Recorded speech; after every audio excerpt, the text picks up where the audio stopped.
में आप सभी की स्वागत है। आखिरी इस वीडियो के माध्यम से जो कि जीके और जीएस का जो कि प्रश्न जो कि करवाने वाले हैं, जो कि सभी एग्जाम में जो कि पूछा जाता है। आप किसी भी एग्जाम की तैयारी कर रहे हैं तो जीके और जीएस से आप सभी को एग्जाम में प्रश्न जो कि देखने को मिलता है। आखिरी इस वीडियो के माध्यम से जीके और जीएस से कैसा प्रश्न आप सभी को एग्जाम में जो कि देखने को मिलता है, आखिरी इस वीडियो के माध्यम से जो कि बताने वाले हैं। तो इस वीडियो को शुरू से अंत तक देखिए, तभी आप लोग को समझ में आएगा। तो चलिए, आखिर जीके और जीएस से कैसा प्रश्न आप सभी को एग्जाम में जो कि देखने को मिलता है। तो पहला प्रश्न क्या पूछ रहा है, इनकलाब जिंदाबाद का नारा किसने दिया? तो इनकलाब जिंदाबाद का नारा किसने दिया? तो इनकलाब जिंदाबाद का नारा किसने दिया? तो यह जो कि किसने दिया था? तो यह किसने दिया था? तो यह आप लोग का जो कि भगत सिंह जो कि दिए थे। इनकलाब जिंदाबाद का नारा किसने दिया था? तो यह भगत सिंह ने जो कि दिए थे। इसका राइट आंसर ऑप्शन जो कि सी हो जाएगा। अगला प्रश्न की ओर चलते हैं। अगला प्रश्न क्या पूछ रहा है, भारत की आज़ाद के समय कांग्रेस की अध्यक्षता कौन किए थे? तो भारत की आज़ाद के समय कांग्रेस की अध्यक्षता कौन किए थे? तो यह जेपी कृपलानी ने जो कि किए थे। इसका राइट आंसर ऑप्शन जो कि डी हो जाएगा। अगला प्रश्न की ओर चलते हैं। अगला प्रश्न क्या पूछ रहा है कि वर्ष 1905 ईस्वी में बंगाल विभाजन किस वायसराय थे? तो वर्ष 1905 ईस्वी में बंगाल विभाजन किस वायसराय ने किया? तो यह किस वायसराय ने जो कि किए थे? तो लॉर्ड कर्जन ने जो कि किए थे। लॉर्ड कर्जन ने बंगाल विभाजन जो कि 1905 ईस्वी में जो कि किए थे। ये भी आप लोग को याद होना चाहिए। तो इसका राइट आंसर ऑप्शन जो कि बी हो जाएगा।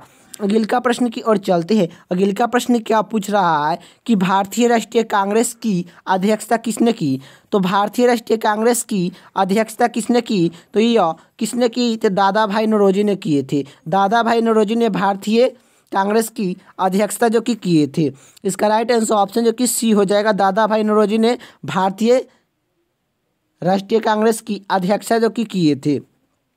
अगला प्रश्न की ओर चलते हैं। अगला प्रश्न क्या पूछ रहा है? अगला प्रश्न ये पूछ रहा है, भारतीय राष्ट्रीय कांग्रेस की पहला बैठक किस शहर में हुई थी? तो भारतीय राष्ट्रीय कांग्रेस की प्रथम बैठक जो कि पहला बैठक किस शहर में हुई थी? तो यह किस शहर में हुई थी? तो यह मुंबई में हुई थी। और भारतीय राष्ट्रीय कांग्रेस की प्रथम बैठक कब हुआ था? तो यह 1850 ईस्वी में हुआ था।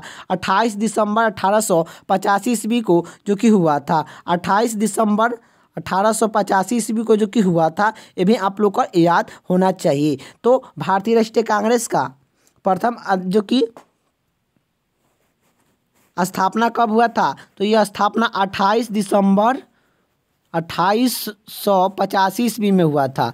ये भी आप लोग को याद होना चाहिए। कहाँ पर हुआ था? तो यह जो कि मुंबई में हुआ था। तो भारतीय राष्ट्रीय कांग्रेस की पहला बैठक किस शहर में हुई थी? तो यह मुंबई में हुई थी। इसका राइट आंसर ऑप्शन जो कि डी हो जाएगा। अगला प्रश्न की ओर चलते हैं। अगला प्रश्न क्या पूछ रहा है, भारतीय राष्ट्रीय कांग्रेस का प्रथम विभाजन कब हुआ था? तो भारतीय राष्ट्रीय कांग्रेस का प्रथम विभाजन कब हुआ था? तो भारतीय राष्ट्रीय कांग्रेस का प्रथम विभाजन कब हुआ था? तो यह जो कि 1907 ईस्वी में हुआ था। 1907 ईस्वी में हुआ था। इसका राइट आंसर ऑप्शन जो कि ए हो जाएगा।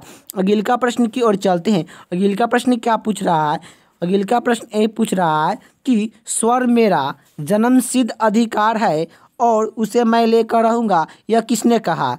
तो यह किसने कहा? तो स्वर मेरा जन्मसिद्ध अधिकार है और उसे मैं लेकर रहूँगा, यह किसने कहा था? तो बाल गंगा तिलक ने जो कि कहे थे। इसका राइट आंसर ऑप्शन जो कि सी हो जाएगा। अगला प्रश्न की ओर चलते हैं। अगला प्रश्न क्या पूछ रहा है कि शेर ए पंजाब किसका उपनाम है? तो शेर ए पंजाब किसका उपनाम है? तो शेर ए पंजाब किसका उपनाम है? तो यह लाला लाजपत राय का है। लाला लाजपत राय को शेर ए पंजाब के उपनाम है। इसका राइट आंसर ऑप्शन जो कि सी हो जाएगा। अगला प्रश्न की ओर चलते हैं। अगला प्रश्न क्या पूछ रहा है, बिहार में 1897 की क्रांति के नेता कुंवर सिंह का देहांत कब हुआ? तो जो कि बिहार में 1897 की क्रांति के नेता वीर कुंवर सिंह का देहांत कब हुआ? तो यह वीर कुंवर सिंह का देहांत जो कि 9 मई 1898 में हुआ था। 9 मई 1898 ईस्वी में वीर कुंवर सिंह का जो कि देहांत हुआ था। ये भी आप लोग को याद होना चाहिए। और 1897 की क्रांति के बिहार के नेता कौन थे? तो बिहार के नेता जो कि कौन थे? तो वीर कुंवर सिंह थे। वीर कुंवर सिंह थे जो कि बिहार के 1897 की क्रांति का जो कि नेता थे, ये भी आप लोग का याद होना चाहिए कि बिहार में 1897 की क्रांति का नेतृत्व जो कि यह वीर कुंवर सिंह ने जो कि किए थे। अगले प्रश्न की ओर चलते हैं। अगले प्रश्न क्या पूछ रहा है कि 1897 का विद्रोह कहाँ से प्रारंभित हुआ। तो 1897 का विद्रोह कहाँ से प्रारंभित हुआ, तो यह जो कि मेरठ से हुआ था। तो 1897 की क्रांति कहाँ से प्रारंभित हुआ, तो यह मेरठ से हुआ था। कब हुआ था, ये भी पूछेगा कि कब हुआ था, तो ये भी आप लोग को याद होना चाहिए कि 10 मई 1856 जो कि 97 ईस्वी में हुआ था। तो यह 10 मई 1897 ईस्वी को 1897 की क्रांति का जो कि मेरठ से जो कि शुरुआत हुआ था। इसका राइट आंसर ऑप्शन जो कि डी हो जाएगा।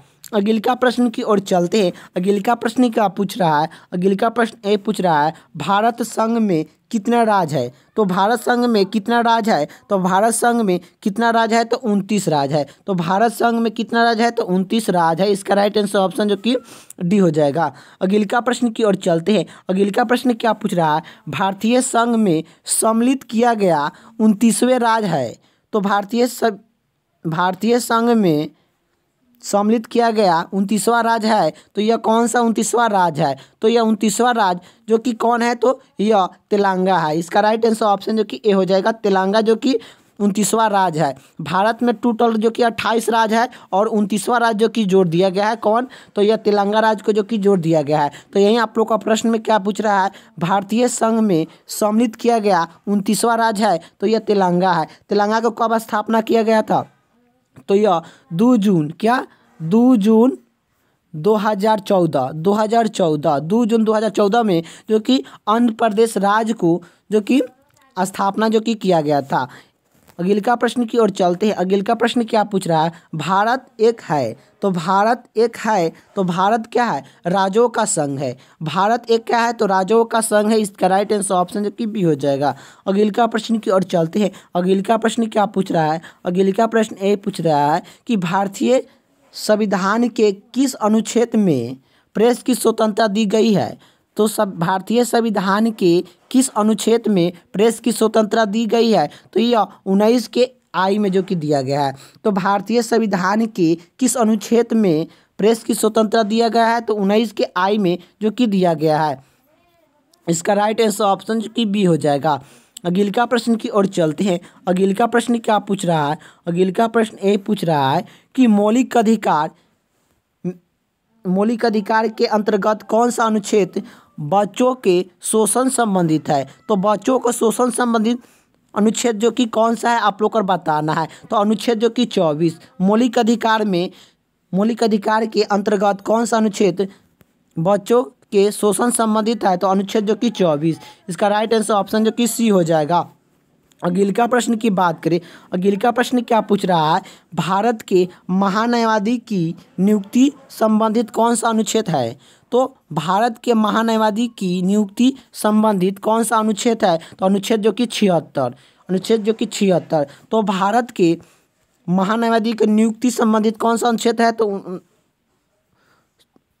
अनुच्छेद जो कि यह अनुच्छेद जो कि 76 में है।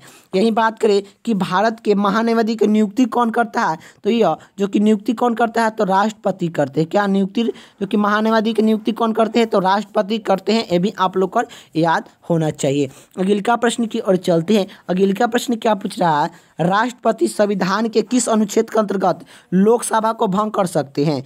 तो राष्ट्रपति संविधान के किस अनुच्छेद के अंतर्गत लोकसभा को भंग कर सकते हैं, तो अनुच्छेद जो कि 85 के अंतर्गत में। तो राष्ट्रपति संविधान के किस अनुच्छेद के अंतर्गत में लोकसभा को भंग कर सकते हैं, तो अनुच्छेद 85 के अंतर्गत में जो कि भंग कर सकते हैं। इसका राइट आंसर ऑप्शन जो कि डी हो जाएगा।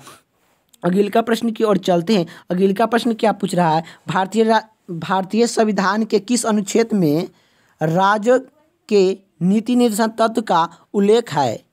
तो भारतीय संविधान के किस अनुच्छेद में राज्य के नीति निर्देशन तत्व का उल्लेख है, तो यह अनुच्छेद जो कि 36 से लेकर 51 तक के बारे में राज्य की नीति निर्देशन तत्व के बारे में उल्लेख किया गया है अनुच्छेद। तो अनुच्छेद जो कि 36 से लेकर 51 के बीच में राज्य के नीति निर्देशन तत्व को उल्लेख जो कि किया गया है। इसका राइट आंसर ऑप्शन जो कि सी हो जाएगा। अगले का प्रश्न की ओर चलते हैं। अगले का प्रश्न क्या पूछ रहा है कि 42वें संविधान शोधन द्वारा संविधान के किस अनुच्छेद में मौलिक कर्तव्य को जोड़ दिया गया है।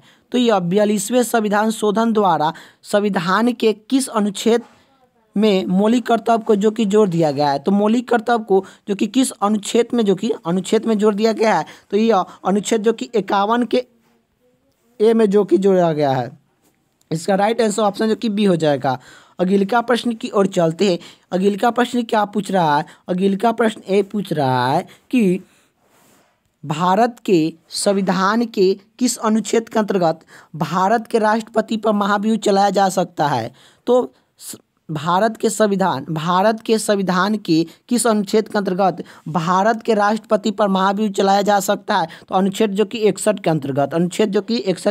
अंतर्गत जो कि राष्ट्रपति पर महाभियोग जो कि चलाया जा सकता है। और यह अगले का प्रश्न की ओर चलते हैं। अगले का प्रश्न क्या पूछ रहा है कि संविधान के किस अनुच्छेद के अंतर्गत जो कि हिंदी को राष्ट्रभाषा का दर्जा प्राप्त किया गया है।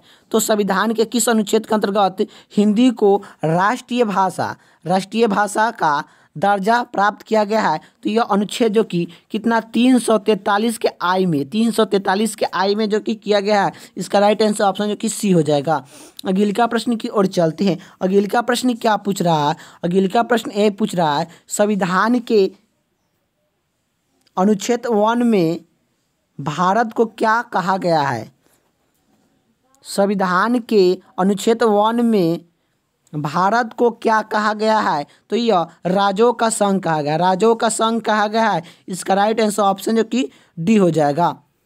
अगले का प्रश्न की ओर चलते हैं। अगले का प्रश्न क्या पूछ रहा है। अगले का प्रश्न ए पूछ रहा है कि मौलिक अधिकार संविधान के किस भाग में वर्णन है। तो मौलिक अधिकार संविधान के किस भाग में वर्णन है। तो यह वर्णन जो कि किस भाग में किया गया है। तो यह भाग जो कि 3 में जो कि क्या है। तो यह मौलिक अधिकार है। मौलिक अधिकार जो कि कहाँ से लिया गया है। तो अमेरिका संविधान से मौलिक अधिकार जो कि लिया गया है। यही बात करें कि मौलिक अधिकार जो कि भाग जो कि कितना में है। तो मौलिक अधिकार भाग जो कि 3 में है। मौलिक अधिकार जो कि भाग जो कि 3 में है। ये भी आप लोग को याद होना चाहिए। यही बात करें कि मौलिक अधिकार कौन सा अनुच्छेद में है। तो मौलिक अधिकार जो कि अनुच्छेद जो कि कितना तो 12 से लेकर 35 तक अनुच्छेद 12 से लेकर 35 तक है। यही बात करें मौलिक अधिकार जो कि वर्तमान में कितना है। तो वर्तमान में जो कि 6 है। पहले कितना था। तो पहले जो कि 7 था। ये भी आप लोग को याद होना चाहिए। लेकिन वर्तमान में जो कि 6वीं मौलिक अधिकार है। ये भी आप लोग को याद होना चाहिए। तो यही बात आप लोग का प्रश्न में क्या पूछा है कि मौलिक अधिकार संविधान के किस भाग में वर्णन है। तो भाग जो कि 3 में। भाग 2 में जो कि क्या है। तो नागरिकता संबंधित है। नागरिकता संबंधित भाग 2 में है। और चौथा भाग में क्या है। तो चौथा भाग में यही है राज्य के नीति निर्देशन तत्व के बारे में जो कि उल्लेख किया गया है। और 5वां भाग में क्या है। संघों के बारे में दिया गया है। संघ के बारे में जो कि 5वां जो कि भाग में दिया गया है। चौथा राज्य के नीति निर्देशन तत्व राज्य के नीति निर्देशांक तत्व राज्य के नीति निर्देशांक तत्व के बारे में जो कि दिया गया है। ये भी आप लोग को याद होना चाहिए। चलिए अगले का प्रश्न की ओर चलते हैं। अगले का प्रश्न क्या पूछ रहा है। अगले का प्रश्न ए पूछ रहा है कि डॉक्टर भीमराव अंबेडकर ने भारतीय संविधान के किस भाग को संवैधानिक लोकप्रिय भाग कहा है। तो लोकप्रिय भाग जो कि कहा है। तो यह डॉक्टर भीमराव अंबेडकर ने भारतीय संविधान के किस भाग को संवैधानिक अनौकित भाग कहा गया है। तो भाग जो कि 3 को कहा गया है। इसका राइट आंसर ऑप्शन जो कि डी हो जाएगा। अगले का प्रश्न की ओर चलते हैं। अगले का प्रश्न क्या पूछ रहा है। अगले का प्रश्न ए पूछ रहा है कि स्वतंत्रता का अधिकार संविधान के किस अनुच्छेद में वर्णन है। तो स्वतंत्रता का अधिकार संविधान के किस भाग में वर्णन जो कि किया अनुच्छेद में जो कि किस अनुच्छेद में जो कि वर्णन किया गया है? तो यह स्वतंत्रता का अधिकार संविधान के किस अनुच्छेद में वर्णन है? तो अनुच्छेद जो कि कितना, तो यह अनुच्छेद जो कि 19 से लेकर अनुच्छेद जो कि 22 तक, अनुच्छेद 22 तक जो कि यह स्वतंत्रता का अधिकार का वर्णन जो कि किया गया है। इसका राइट आंसर ऑप्शन जो कि ए हो जाएगा। स्वतंत्रता का अधिकार संविधान के किस अनुच्छेद में वर्णन किया गया है? तो अनुच्छेद 19 से लेकर 19 अनुच्छेद जो कि 22 तक जो कि किया गया है, 19 से लेकर अनुच्छेद 22 तक जो कि किया गया है। अगले का प्रश्न क्या पूछ रहा है? धर्म स्वतंत्र का अधिकार किस अनुच्छेद के द्वारा किया गया है? धर्म स्वतंत्रता का अधिकार किस अनुच्छेद के द्वारा किया गया है? तो अनुच्छेद जो कि 25 के अंतर्गत में। इसका राइट आंसर ऑप्शन जो कि बी हो जाएगा। अगले का प्रश्न की ओर चलते हैं। अगले का प्रश्न क्या पूछ रहा है? समानता का अधिकार भारतीय संविधान के किस अनुच्छेद में लिया गया है? तो यह समानता का अधिकार भारतीय संविधान के किस अनुच्छेद में लिया गया है? तो अनुच्छेद जो कि 14 से लेकर अनुच्छेद जो कि 18। इसका राइट आंसर ऑप्शन जो कि सी हो जाएगा। अगले का प्रश्न की ओर चलते हैं। अगले का प्रश्न क्या पूछ रहा है? अगले का प्रश्न ए पूछ रहा है कि भारतीय संविधान आप लोग का भारतीय संविधान है, भारतीय संसद के कितने सदन है? तो भारतीय संसद के कितने सदन है? तो भारतीय संसद के कितने सदन है? तो 2 सदन है। एक होता है लोकसभा, एक होता है लोकसभा, एक होता है राज्यसभा, एक होता है लोकसभा, एक होता है राज्यसभा। यही भारतीय संसद का जो कि सदन है, ये भी आप लोग को याद होना चाहिए। एक लोकसभा, एक राज्यसभा, यही भारतीय संसद है के जो कि सदन है। अगले का प्रश्न की ओर चलते हैं। अगले का प्रश्न क्या पूछ रहा है? निम्नलिखित में से कौन संसद का भाग नहीं है? निम्नलिखित में से कौन संसद का भाग नहीं है? तो संसद का इनमें भाग कौन नहीं है? तो यह उपराष्ट्रपति संसद का भाग नहीं है। यही बात करें संसद जो कि कौन कौन से मिलकर जो कि संसद बनता है, तो यह राज्यसभा मिलकर संसद बनता है, राष्ट्रपति संसद का भाग है और लोकसभा संसद का भाग है। यह तीनों जो कि यह संसद का जो कि भाग है, लेकिन यही आप लोग का बात करें उपराष्ट्रपति संसद का जो कि भाग नहीं है। यही आप लोग का याद होना चाहिए। यही पूछेगा कि संसद कैसे बनता है, किस किस से मिलकर बनता है? तो ये राज्यसभा से मिलकर, राष्ट्रपति से मिलकर और लोकसभा से मिलकर जो कि संसद बनते हैं। तो अगले का प्रश्न की ओर चलते हैं। अगले का प्रश्न क्या पूछ रहा है कि भारतीय संसद के कितने अंग है? तो भारतीय संसद के कितने अंग है? तो भारतीय संसद के कितने अंग है? तो ये 2 अंग है, 3 अंक है। तो भारतीय संसद के कितने अंक है? तो 2 जो कि 3 अंक है। ये भी आप लोग को याद होना चाहिए। इसका राइट आंसर ऑप्शन जो कि डी हो जाएगा। अगले का प्रश्न क्या पूछ रहा है? निम्न में से किसे भविष्य ईंधन कहा जाता है? निम्न में से किसे भविष्य ईंधन कहा जाता है? तो यह हाइड्रोजन को भविष्य ईंधन कहा जाता है। इसका राइट आंसर ऑप्शन जो कि ए हो जाएगा। अगले का प्रश्न की ओर चलते हैं। अगले का प्रश्न क्या पूछ रहा है कि भूकंप की तीव्रता किससे मापा जाता है? तो यह भूकंप की तीव्रता किससे मापा जाता है? तो भूकंप की तीव्रता किससे मापा जाता है आप लोगों को बताना है। तो यह सिस्मोग्राफी के द्वारा जो कि मापा जाता है। सिस्मोग्राफी के द्वारा जो कि भूकंप की तीव्रता को मापा जाता है। इसका राइट आंसर ऑप्शन जो कि बी हो जाएगा। अगले का प्रश्न की ओर चलते हैं। अगले का प्रश्न क्या पूछ रहा है कि फेदोमीटर का उपयोग किसके मापने के लिए किया जाता है? तो फेदोमीटर का उपयोग किसके मापने के लिए किया जाता है? तो यह समुद्र की गहराई को मापने के लिए फेदोमीटर का प्रयोग करते हैं। इसका राइट आंसर ऑप्शन जो कि बी हो जाएगा। अगले का प्रश्न की ओर चलते हैं। अगले का प्रश्न क्या पूछ रहा है कि चुंबकीय की सुई किस तरह के संकेत करता है? तो चुंबकीय की सुई किस तरह के संकेत करता है? तो यह उत्तर की ओर संकेत करता है। तो चुंबकीय सुई किस तरह के संकेत करता है? तो उत्तर की ओर करता है। इसका राइट आंसर ऑप्शन जो कि सी हो जाएगा। अगले का प्रश्न की ओर चलते हैं। अगले का प्रश्न क्या पूछ रहा है? अगले का प्रश्न ए पूछ रहा है निम्नलिखित में से कौन एक अणुचुंबकीय पदार्थ है? निम्नलिखित में से कौन एक अणुचुंबकीय पदार्थ है? तो यह पीतल जो कि अणुचुंबकीय पदार्थ है। तो निम्नलिखित में से कौन एक अणुचुंबकीय पदार्थ है? तो यह पीतल। इसका राइट आंसर ऑप्शन जो कि डी हो जाएगा। अगला प्रश्न की ओर चलते हैं। अगला प्रश्न क्या पूछ रहा है? अगला प्रश्न ये पूछ रहा है कि निम्नलिखित में से कौन सा एक प्रकृति में अनुचुंबकीय है? तो निम्नलिखित में से कौन सा एक प्रकृति में चुंबकीय अनुचुंबकीय पदार्थ है? अनुचुंबकीय है तो अनुचुंबकीय कौन है? तो निम्नलिखित में से कौन एक प्रकृति में अनुचुंबकीय है? तो अनुचुंबकीय कौन है? तो ऑक्सीजन। तो इसका राइट आंसर ऑप्शन जो कि ए हो जाएगा, ऑक्सीजन। तो इतना ही आप लोग का प्रश्न जो कि रहने देते हैं। तो आखिर आप लोग का वीडियो कैसा लगा कमेंट बॉक्स में बताइएगा। वीडियो अच्छा लगा तो लाइक कर दीजिए, चैनल पर नहीं तो चैनल को सब्सक्राइब कर दीजिए। जय हिंद, जय भारत।